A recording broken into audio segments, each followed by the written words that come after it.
a very momentous time for Los Angeles.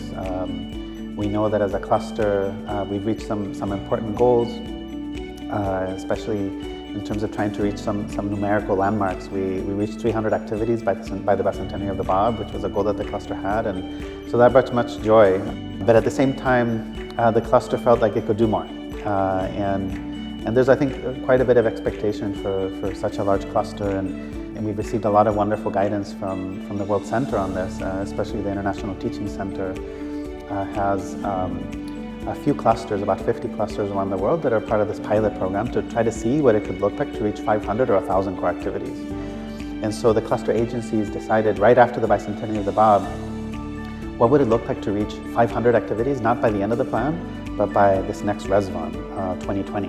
It's exciting to envision and think about how powerful this will be in developing a spiritual culture and enriching the lives of people in our neighborhoods, actually on our street, in our neighborhoods, and the entire community. I think the goal for 500 activities is wonderful. It's a great goal. We've been actually have quite a momentum. How do you imagine our community is going to look like if we achieve this goal? If we have the children's classes, the devotional gatherings, and the junior youth group all going at the same time, and our neighbors are joining us, now we're able to talk to them on a deeper level, and we're having those elevated conversations. Talked about the impact that this could have, that it's really not just sort of the numbers, but in order to reach that, it means that the cluster has to gain certain capacities, that the culture needs to also shift.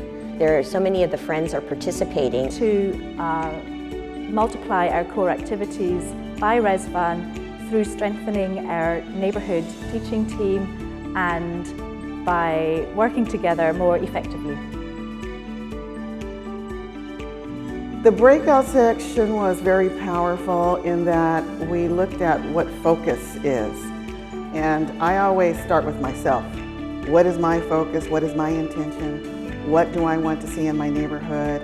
And how can I be a protagonist in making all of those dreams and those hopes come into fruition? We're going to start children's classes in our home.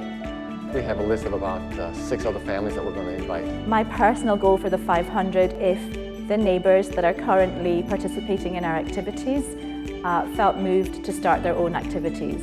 To get involved with those who are nearby you and those people who you feel very close to. It's about getting involved with the Institute process, to really engage with that. Build a culture around sharing knowledge and working together. I think that the Institute process will really start to kind of open up. We decided to talk to the families in our block, seeing if we can have more devotionals, not just in our home, but in the homes of our neighbors. One of the parents got very engaged and they formed a junior youth group for us, which was so wonderful. And just seeing how very quickly ownership can be taken by a community is something that's really special. And so I think one thing that we really want to do is intensify that. Devotional gatherings have been very important in bringing the neighborhoods together. If you can host a devotional, if you can support or create a team that will support and host a devotional, that would be very, very powerful because that's going to have a rippling effect. We don't have really hardly any children in our neighborhood, so devotional gatherings are really good to invite our neighbors to. And focus on how we're going to invite them. What are those powerful conversations we're going to have with them, those meaningful, deep conversations? But we have to make that effort to wave, smile to our neighbors, eventually build up to introducing ourselves, and we have to take that step. And I think the devotional is really the place to start. We do things as a service for our neighbors just because it's the neighborly thing to do.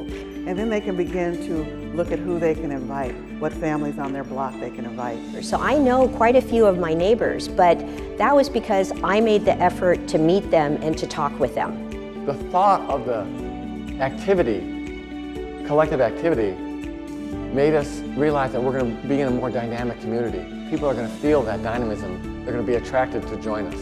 It's really important that we create these really strong bonds of what we want to see in our community and how we want to be protagonists to make that happen, to participate in the devotional character of building their block or their neighborhood. I would love to see us bringing new faces in and learning how to pass that along and make them have ownership of the community building activities as well.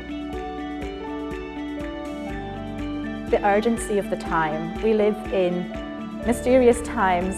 Society is falling apart. The institutions are dissolving. This is where people are going to be coming to. Working steadily towards the increase in numbers, then perhaps we can see a manifestation of this in our community. Whose world-embracing, continually consolidating activities constitute the one integrating process in a world whose institutions, secular as well as religious, are for the most part dissolving.